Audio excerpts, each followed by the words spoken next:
யாரை பத்தி பார்க்க போறோம் அப்படின்னா மஞ்சரியை பத்தி தான்.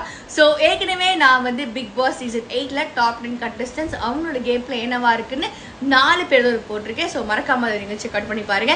இப்போ நம்ம மஞ்சரியோட கேம் பிளே என்னவா இருந்தது அப்படிங்கிறத பார்ப்போம். ஸோ எஸ், மஞ்சரி அவர்கள் ஒரு வைல்ட் கார்டு என்ட்ரியா வந்தாங்க.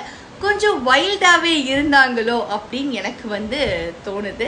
ஏன்னா வந்து அவங்க கேர்ள்ஸ் டீமில் இருக்கும் போதும் சரி, அதுக்கப்புறம் வந்து ஒன்றானதுக்கு அப்புறமுமே சரி, அவங்க வந்து ரொம்ப நிறைய இடங்கள்ல அவங்களோட வார்த்தைகள் கொஞ்சம் ஹாஷாக இருக்கிற மாதிரி எனக்கு தோணுச்சு. அவங்க கேப்டன்சியில் கூட அவங்க வந்து என்னென்னா சாச்சனா அவர்கள் பேட்ஜ் எடுக்க வரும்போது அழுதாங்க. அண்ட் அவங்களோட எமோஷன்ஸ் நிறையா இடத்துல வந்து அவங்க என்ன பண்ணுறாங்கன்னா காட்டுறாங்க. ஆனால் அது ஒரு கேமாக அவங்க மாற்றுறாங்களோ அப்படின்னு எனக்கு தோணுது. அவங்களுக்கும் ஜாக்லினுக்கும் ஒரு வேலை என்னன்னா, இந்த வாரம் யாராவது வெளில போகணும் அப்படின்னு நினச்சாங்கன்னா இப்போ ரீசெண்டாக அவங்க பண்ணுற விஷயம் எல்லா கேமராலையும் உட்காந்து பேசிக்கிட்டே இருக்கிறது தான்.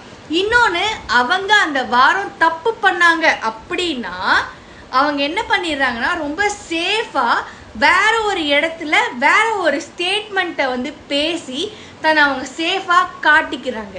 இதை வந்து நீங்கள் நல்லா நோட்டீஸ் பண்ண உங்களுக்கு தெரியும். அஞ்சிதாவோட அந்த ஃபைட்டில் வந்து அங்கிளுமே நிறைய விஷயங்கள் பண்ணாங்க. ஆனால் அவங்க ராணாவை பற்றி பேசி அந்த வாரம் எஸ்கேப் பண்ணாங்க. இதை நீங்கள் நோட்டீஸ் பண்ணீங்களா பண்ணலையா அப்படிங்கிறத மறக்காம கீழே கமெண்ட் செக்ஷனில் கமெண்ட் பண்ணுங்கள்.